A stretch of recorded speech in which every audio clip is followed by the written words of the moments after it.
করেছে জাকির বাকাউল ভাই, যিনি সৌদি আরব প্রবাসী রেমিটেন্স যোদ্ধা।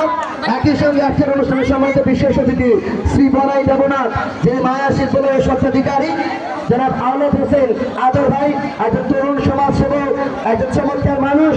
একই সঙ্গে রাজীব প্রধান ভাই, যিনি কাতার প্রবাসী। ম্যান অফ দ্য ম্যাচ মক্তব পৌর কিংসন, আমরা সামনে আসার জন্য অনুরোধ করছি। আজকের ম্যাচের man of the match 4 goal hat trick সহ ফারুকের জন্য একটা জোরে করতালি চাচ্ছে। ফারুক এই মুহূর্তে সামনে চলে আসবে। জি, আমাদের সম্মানিত প্রধান অতিথি আমাদের জাকির ভাই, বকাউল ভাই থেকে শুরু করে সকল অতিথিদের কাছ থেকে গ্রহণ করছেন।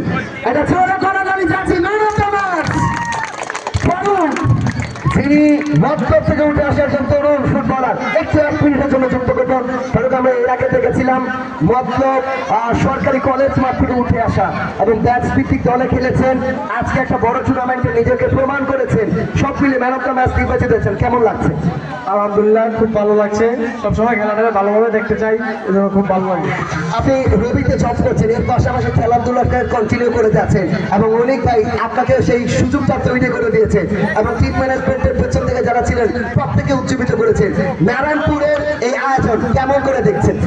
খুব ভালো লাগছে, এইসব টুর্নামেন্ট খুব ভালো লাগে। অনেক জায়গায় ধন্যবাদ আমার খেলাধুলার জন্য আগ্রহ করার জন্য, খুব ভালো লাগছে। অসংখ্য ধন্যবাদ। এবং সেমিফাইনালে কোনো চমক থাকবে কিনা আপনার কাছ থেকে? ইনশাল্লাহ ইনশাল্লাহ। অসংখ্য ধন্যবাদ। ফারুকের জন্য একটা জোরে করে তালি চাচ্ছি। আপনার এবং আপনার জনগণ অনেক শুভকামনা। আগামী সোমবার 17 তারিখ সেই ম্যাচ দেখার আমন্ত্রণ জানাচ্ছি খিলাতলি এবং একই সঙ্গে নন্দনপুরে। সেই আমন্ত্রণ জানিয়ে আমরা জাকির ভাই থেকে শুরু করে আদর ভাই প্রত্যেকে কৃতজ্ঞতা বলে স্মরণ করতে চাই। ধন্যবাদ সবাইকে।